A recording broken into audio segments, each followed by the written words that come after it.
State 19 के अभ्यर्थी 3 दिवसीय आंदोलन पर गर्दनीबाग में बैठे थे। बावजूद इनके बात आज नहीं बनी और खाली हाथ इन लोगों को अब वापस जाना पड़ रहा है। 3 दिन बैठने के बावजूद आप लोग की बात नहीं बनी, अब वापस जा रहे हैं, कैसा महसूस कर रहे हैं? अच्छा नहीं लग रहा है, अच्छा नहीं लग रहा है, कुछ भी अच्छा नहीं लग रहा है। 3 दिन से हम लोग शांतिपूर्वक बैठे हुए हैं। कल अर्धनग्न भी हो गए, बिहार के शिक्षा व्यवस्था को ठीक करने के लिए अर्धनग्न हो गए। लेकिन सरकार बात नहीं कर रही है, थोड़ा भी बात करने नहीं आती है।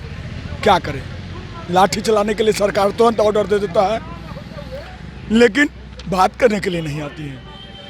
हम चाहते हैं कि सरकार बात करे। आप बेहद भावुक हो रहे हैं। ये आज वापस घर जाने के बाद अगला आप लोग का कदम क्या होगा? हमारा कदम जन सैलाब होगा। अगला प्रोग्राम जो होगा, बिहार के हर घर से शिक्षक अभ्यर्थी आएंगे, बिना बीएड पास आएंगे, क्योंकि शिक्षा तो उनको भी चाहिए। जन सैलाब उभरेगा, जेपी से बड़ा मूवमेंट होगा और देख लेंगे दमनकारी सरकार। ये आंसू खून के आंसू है, बिहार के बच्चे के लिए आंसू है।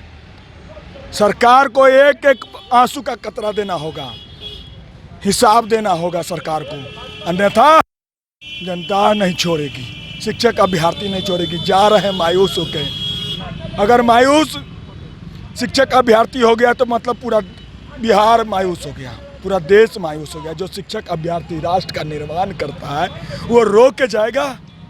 है रे सरकार, धिक्कार है ऐसी सरकार पे, तुम पे। क्या आप एक शिक्षक अभ्यर्थी को रुलाने पे विवश है कि सभा का समापन ऐसे कीजिए कि खुशहाली से करते हम लोग, स्कूल में जाके करते, आपके आश्वासन पे करते, तो रुला के भेजिए, भेजिए भेजिए इन साथी को रुला के भेजिए। चले जाएंगे, हम तो जाते हैं मैडम, हमरा से अब नहीं होगा। जवाब देना होगा जनता को, हमरा से अब आप लोग खाली हाथ निराशा होकर के आप देखिए कि आपके साथी जो है यहाँ से रो के चले गए। अच्छा लग रहा है? सरकार हम सभी साथी को रुलाने का काम कर रही है। लगातार 3 सालों से हम लोग भटक रहे हैं, सरकार सुनने के लिए तैयार। जब भी हम लोग आंदोलन करते हैं, लाठी डंडे से हम लोग का आवाज़ को दबा देते हैं। हम लोग गर्दनी बाग में आकर धरना प्रदर्शन करते हैं तो यहाँ वो बात तक करने नहीं आते हैं। तो क्या करें हम लोग क्या करें? कोई उपाय नहीं है।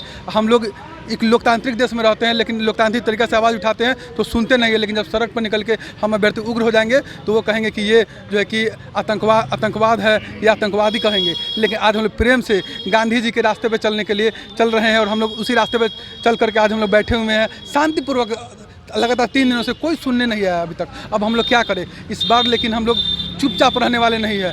इस बार विधानसभा सत्र में सरकार को बता देंगे कि आज हमारे साथी को जो रुलाए हैं, एक एक आंसू का कतरा का हिसाब लिया जाएगा और एक एक आंसू का कतरा का हिसाब उनको देना पड़ेगा। वो जो मलाई खा रहे हैं बैठ करके, सत्ता में आने पर जब सत्ता में नहीं रहते हैं तो कुछ और बोलते हैं और जब सत्ता में आ जाते हैं तो कुछ और बोलते हैं। तो आज हमारा साथी जो है ना कि आंसू, आज सभी साथी का जो आंसू निकल रहा है ना, इसका कीमत चुकाना पड़ेगा सरकार को। और देखिएगा हम लोग क्या करते विधानसभा सत्र में। 3 दिन आप लोग भूखे प्यासे धरना स्थल पर बैठे, हम लोग भी देख रहे थे, लेकिन बात अब नहीं बनी। घर जाएंगे, परिवार से क्या बोलेंगे? अब हमारे पास निराशा के सिवा कुछ नहीं है। देखिए, जो हम लोग लड़ाई लड़ रहे हैं, ये सिर्फ हमारे रोज़गार की लड़ाई नहीं है। ये लड़ाई है बिहार के जो वर्तमान शिक्षा व्यवस्था है, इस शिक्षा व्यवस्था को सुदृढ़ करने की, शिक्षा व्यवस्था को पटरी पर लाने की। जो प्राइमरी से लेकर के हाई स्कूल तबेला बन चुका है, उसमें शिक्षक नहीं है, छात्र नहीं है, सिर्फ खिचड़ी बनता है और जो गरीब तबके के बच्चे हैं वो आते हैं, खाना खाते हैं और चले जाते हैं। हम लोग सिर्फ अपनी रोज़गार की लड़ाई नहीं लड़ रहे हैं, हम लोग बिहार की जो शिक्षा व्यवस्था बर्बाद हो चुका है उसकी भी लड़ाई लड़ रहे हैं। बिहार जो था कभी वो ज्ञान की भूमि कहलाता था। नालंदा ओपन यूनिवर्सिटी, नालंदा जैसे विश्वविद्यालय थे यहाँ पर, विक्रमशिला जैसे विश्वविद्यालय थे। हायर एजुकेशन से लेकर प्राइमरी एजुकेशन तक का मतलब कि बहुत अच्छा मिसाल दिया जाता था। लेकिन पिछले 17-18 सालों से वर्तमान जो सरकार है बर्बाद कर दी है शिक्षा व्यवस्था को। तो हम लोग घर पर जाएंगे तो हर बार की तरह फटकार लगता था कि तुम लोग सिर्फ जाते हो, बैठते हो, कुछ मिलता नहीं है। इस बार भी जाएंगे तो घर पर यही हम लोग का बात सुनेंगे। और समाज से जो अलग प्रताड़ित हो रहे हैं, समाज के लोग हम लोगों से अलग पूछ रहे हैं कि तुम लोगों का तो सब कुछ फाइनल हो गया है, कब तुम लोग विद्यालय में जा रहे हो। तो हम लोग आज चारों तरफ से, मानसिक रूप से, सामाजिक रूप से, घर के तरफ से, आर्थिक रूप से, चारों तरफ से प्रताड़ित हो रहे हैं और सरकार भी हमको प्रताड़ित करने का काम कर रही है।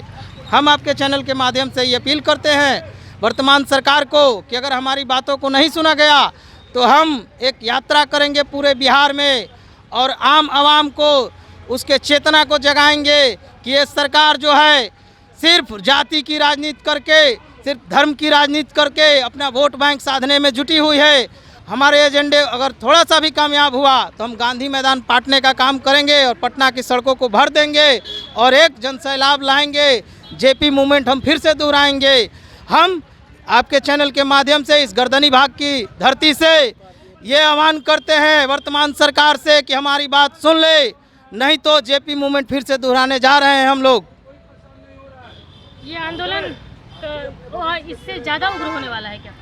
देखिए, ये कहा जाता है कि तूफान आने से पहले खामोशी रहती है, उसी तरह से ये तूफान आने के पहले की खामोशी है जो हम अभ्यर्थियों की आंखों में आप लोग देख सकते हैं। जो एक निराशा का भाव है, जब आदमी जब निराशा हो जाता है तो एक कुछ भी कर गुजरने के लिए वो व्याकुल हो जाता है। उसी तरह से हम ये सरकार को बता देना चाहते हैं कि जल्द से जल्द 7वां चरण शिक्षक भर्ती का विज्ञप्ति जारी करे और 1 से लेकर 12वीं क्लास तक के शिक्षक के सभी पदों को भरा जाए। कारण है कि बिहार में रोज़ भाषणोंबाजी में, पेपरबाजी में, सभाओं में कहा जाता है कि जल्द ही शिक्षक की भर्ती होगी और आंकड़ों की तो मत कहिए, कोई कभी 3 लाख, कभी 3.5 लाख, कभी 2,80,000, लेकिन आरटीई के अनुसार तो बिहार में 3,50,000 सीट है जो शिक्षकों के 1 से लेकर 12वीं क्लास तक खाली है। वो सबको एक मुश्त करके भरा जाए। जैसे विधानसभा का जब चुनाव हो जाता है तो 243 विधानसभा पर एक साथ वोटिंग होता है, एक साथ रिजल्ट आता है, उसी तरह से 3-3.5 लाख शिक्षकों की भर्ती एक मुफ्त किया जाए, किस्तों में ना किया जाए। देखिए कि किस तरह से अब जो धरना स्थल पर ये शिक्षा अभ्यर्थी बैठे थे, अब खाली हाथ रोक कर यहाँ से वापस जा रहे हैं। और इन लोगों का कहना है कि जिस तरह से विधानसभा के चुनाव के लिए एक साथ 243 सीट पर चुनाव करते हैं, उसी तरह से 3.5 लाख जो अभ्यर्थी हैं उन लोगों के लिए भी इसी तरह वही आप योजना बनाइए और एक साथ सभी की बहाली लीजिए। फिलहाल के इतना ही। बने रहे कशिश के साथ। पटना से अंकिता सिंह की रिपोर्ट।